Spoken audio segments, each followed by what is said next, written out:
Assalamualaikum teman-teman, selamat datang ya di channelku. Channel ini cocok untuk kamu yang suka tutorial bebikinan yang unik dan seru. Jangan lupa di subscribe ya, karena dengan subscribe teman-teman sudah mendukung channel ini untuk terus memberikan inspirasi. Selamat menonton. Hari ini aku mau bikin video cara membuat bubur jagung ikan kembung. Dan ini adalah MPASI ke-30-nya Umar, jadi udah sebulan ya. Dia lulus MPASI 30 hari tanpa GTM. Nah, aku akan kasih tahu tipsnya gimana caranya supaya anak tuh nggak mogok makan ya dalam 30 hari pertama. Untuk bubur jagung ikan kembungnya, ini bahan-bahannya ya. Aku pakai jagungnya 2 sendok makan, sama nasi juga 2 sendok. Jadi ini double karbo dan double protein hewani ya. Untuk protein hewaninya itu aku pakai ikan kembung karena ternyata ikan kembung itu kayak omega 3. Jadi bukan hanya salmon tapi ikan kembung juga ya. Sama dicampur sama telur puyuh. Telur puyuhnya aku 2 aja. Ini ikannya tampak besar, tapi sebenarnya kalau udah diambil dagingnya kecil ya bun. Tips yang pertama anak doyan makan anti GTM adalah aromatiknya itu jangan sampai ketinggalan. Setiap hari bikin MPASI itu aku pakai duo bawang merah, bawang putih, dan juga serai salam. Serainya dikit aja, kira-kira 1 kelingking gitu ya, kita belah gitu, dan salamnya juga dikit aja. Tapi itu sumpah bikin anak jadi nafsu makan karena masakan kita jadi wangi ya bun. Ini aku pakai tahu dan bayamnya 4 lembar aja. Kita kukus dulu ikan kembungnya ya. Kenapa dikukus? Biar kita gampang misahin tulang sama dagingnya, daging ikannya ya. Jadi kita kukus kira-kira 5-10 menit.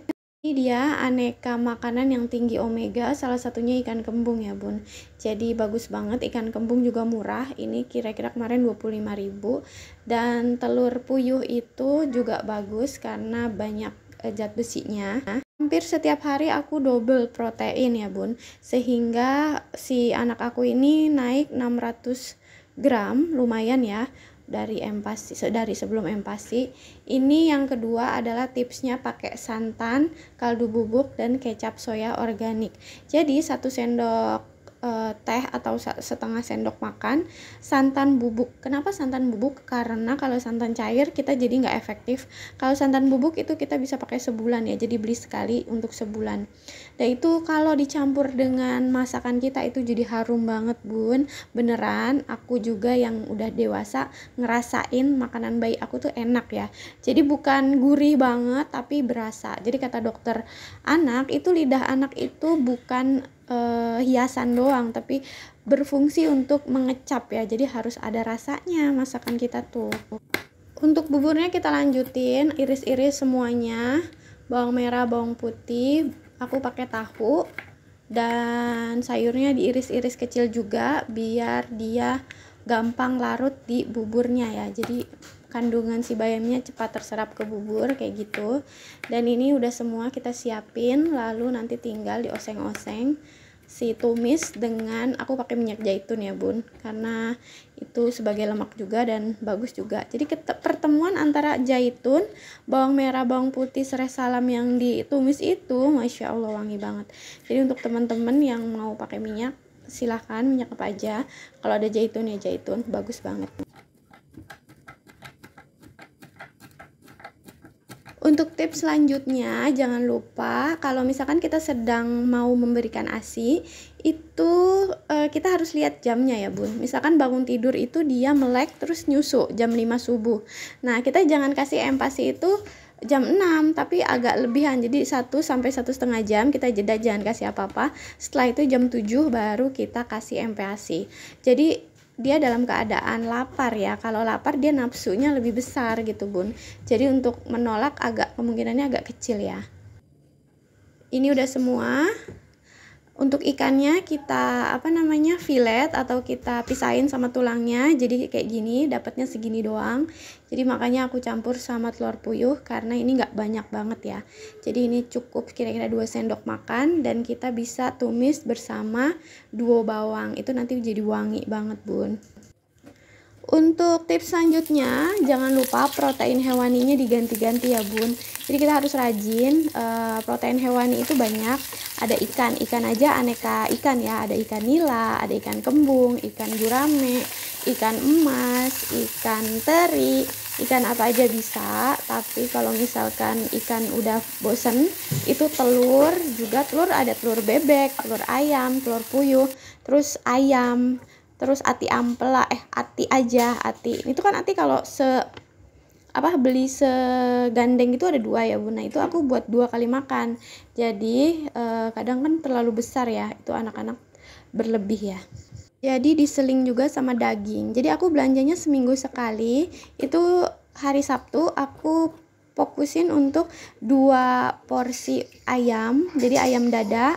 Dagingnya udah beli sekalian waktu di awal minggu, jadi untuk sebulan per minggunya 2 kali, sama si atinya itu karena satu pasang jadi 2 kali. Jadi dalam seminggu 7 hari itu ada ati, ada ayam, ada daging, ada telur ya. Jadi dikombinasikan sama ikan. Nah itu jadi bagus banget bun, anak-anak jadi setiap hari tidak bosan, mereka tahu aneka rasa gitu ya, agar semakin besar dia tidak nolak apapun yang kita kasih. Jadi jangan males untuk ganti-ganti menu ya bun. Ini buburnya bentar lagi mateng, jadi nanti tinggal disaring sesuai dengan usianya ya bun. Kalau anak 6 bulan aku pakai saringan yang khusus 6 bulan itu agar halus banget ya. Nah, ini tuh wangi banget bun beneran ya, karena ini aku cobain ya, itu tidak gurih tapi ada rasa gitu. Jadi untuk bayi ini menurut aku enak, karena menurut aku aja enak gitu ya. Jadi jangan kasih anak makanan anyep, karena dia juga punya perasaan kata dokter anak.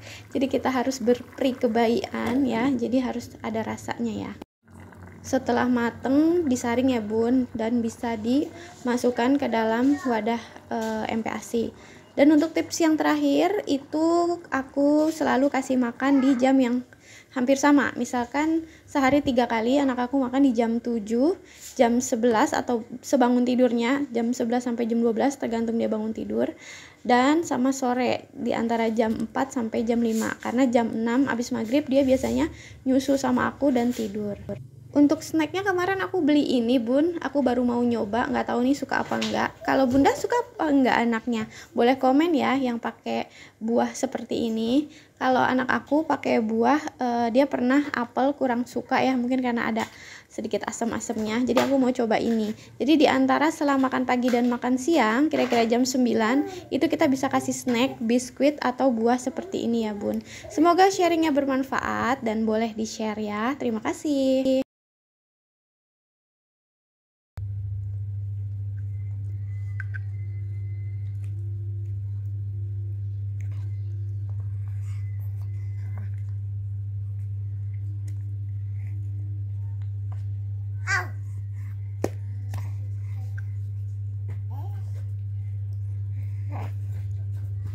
Emam ya, abang emam.